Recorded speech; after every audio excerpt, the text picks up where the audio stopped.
I have two VIP subscribers to my channel, and that's my mom and my dad. Hi, Mom and Dad. Shocking, right? But they've been watching their youngest son proudly over the past several weeks, and they've had some feedback, as parents do, but they've also had some questions about my devices, and actually some questions about their devices. So that got me thinking, maybe we should take it back to the basics. This is Smart Home, Day 1. I'm Patrick Hunt, and I want you to like smart home tech as much as I do. Real solutions with Matter, Apple Home, and a little creativity. Weekly, I'll show you how small upgrades can make a big difference. Welcome. I think there are two groups of people finding this video.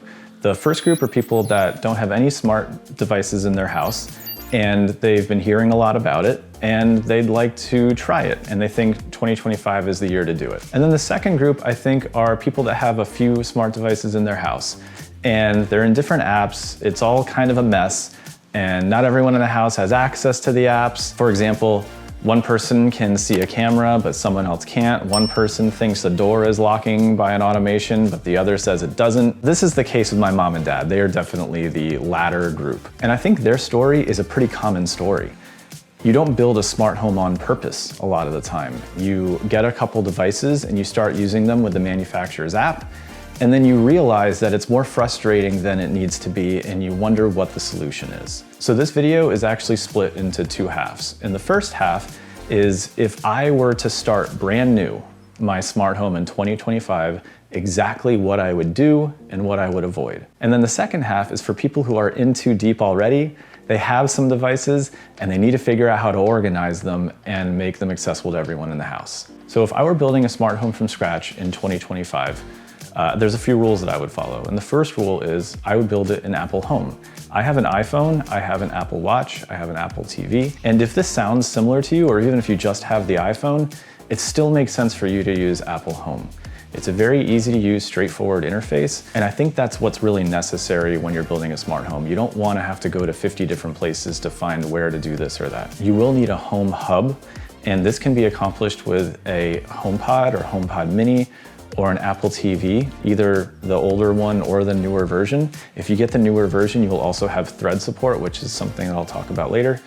But you are gonna need a home hub. And you can find one of the old ones on Marketplace relatively cheap, I think, or you can just get a new one and kind of kill two birds with one stone, having that Thread border router and the home hub. Also, it's a great device to use to watch all your streaming services on your TV, so I recommend it anyway. The HomePod Mini, I would go on Facebook Marketplace or Craigslist, and I would buy it used for like $65.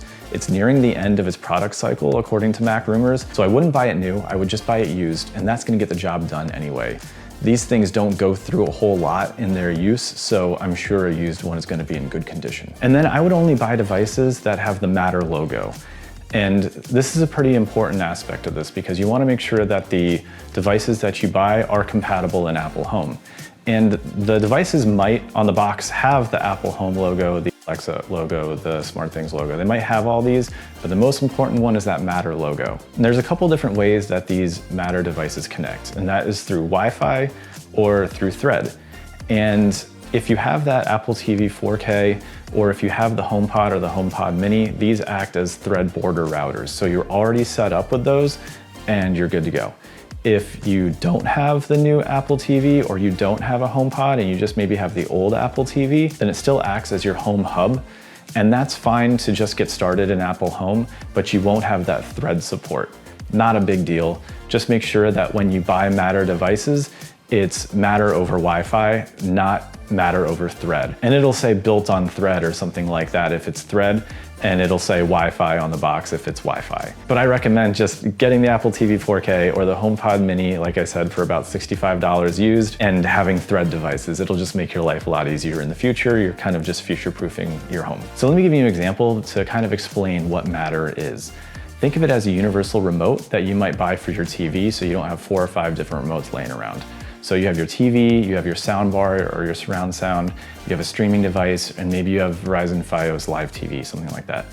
And you just want one remote to control all of those things. That's essentially what Matter is. It's the universal way to connect all of these Matter compatible devices to any of the smart home ecosystems like Apple Home, Alexa, SmartThings, you name it. So you have your home hub, You're in Apple Home and it's a blank slate basically. The first thing that I would buy is a light bulb. Simple as that. Because with a light bulb, you don't have to do any electrical work. You don't have a whole lot of setup to do with it. You're just gonna put it in a lamp, you're gonna scan the QR code on it, and you're gonna make sure that it shows up in Apple Home. Once it's in there, you can turn the light on and off, you can change the color, you can create a new scene, you can invite other family members and see if they have any trouble testing it. You can turn the light switch on and off to see what happens. Spoiler, it's not good. You can do a lot of these things with just a light bulb and get an idea of what it's like to control these things remotely. It's just the perfect device to kind of get you going. Remember, this is just day one, so you don't want to bite off more than you can chew or get too deep. Especially getting into other types of devices, they may have little nuances that don't make them as straightforward to use, so I just think that the light bulb is the best thing that you can start with. And if it came down to which light bulb that I would choose, I would start with the Nanoleaf Essentials A19 bulb, and that is a matter over thread bulb. Or if you don't have that thread border router, I would get the GE Sync light bulb, which is a matter over Wi-Fi bulb. Both of these bulbs come in around $10, so they're pretty cheap, so easy to start with. So that's Smart Home Day 1 if you're a fresh new user with a blank slate and no devices, and you just want to get into your smart home and see where it can take you. That's all that I would really do on day 1. So let's get into the second part of the video. You already have some devices, it's a mess, and you want to organize everything and consolidate it into one easy to use app. I would pause here and click on this link to go watch my Alexa to Apple Home transition video, because I cover a lot of what I'm gonna go into a lot deeper here, and that gives you a great overview of where to start. So for this part of the video, I'm gonna use my parents' house as an example. They expressed to me that they have a few devices, mostly cameras and a lock, that my mom doesn't have access to, but my dad does because he has the manufacturer's apps. And she just wants to be able to have that same access that he does. So I'm gonna practice what I preach, and I'm gonna attempt to set up their house the way that I've suggested is possible. First, I'm gonna see which devices are already natively compatible with Apple Home. And then I'm gonna move to Homebridge, and I'm gonna see which devices have a plugin that I will be able to use to get that device into Apple Home. And then if that doesn't work, lastly, I'm going to try to use the Alexa to Apple Home plugin that I showed in that video that you just watched. So here's the plan. In just a few minutes of research, I found that the August lock is native to Apple Home, so that one's gonna be very easy to integrate. The Nest and the E cameras, they both have Homebridge plugins, and the Fiat and Vico home cameras, they don't have any HomeKit support, but they work with Alexa. They have the Alexa skill. So I'm gonna be able to use that Alexa to Apple Home plugin to be able to integrate it from Alexa into Apple Home.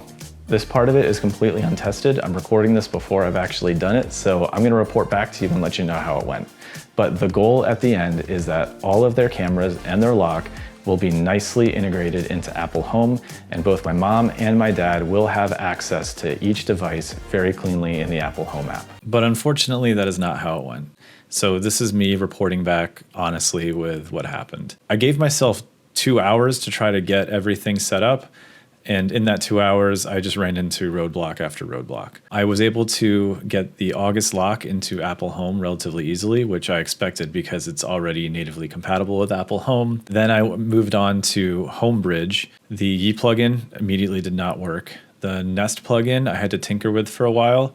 I got it pretty close, but then that also didn't work. I think that one could work. It just needs a little bit more tinkering. I tried to use the Alexa Smart Home Homebridge plugin, and I got all of the cameras into the Alexa app, and it looked like it was going to work. But once I brought the accessories into Homebridge, really none of them were showing up. The only two that showed up were the Fight cameras, but they were showing up as lights because they are also floodlights. Ultimately, in just a couple of hours, I really wasn't able to get most of the accessories into Apple Home the way that I had expected. And I just wanted to be honest and give you a real idea of how this could turn out.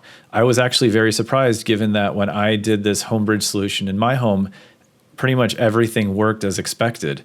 I was actually pleasantly surprised. And so what I learned, and what I think your takeaway from this should be, is that it's just a lot easier to set up a smart home with new Matter devices, because you'll know that they're going to be compatible in any ecosystem. Now I'm going to send it back to optimistic Patrick from the past, who is probably going to lie to you and tell you how well it went. So as you can see, it went smoothly. We got all the devices that we wanted to into Apple Home, and both my mom and dad can now control all devices from the Apple Home app. If you have any questions, please don't hesitate to ask in the comments. I'd love to help. And if you aren't subscribed yet, please consider it because it helps the channel and it keeps me motivated to keep making these videos. I hope you enjoyed this one, and I'll see you next week. Thank you.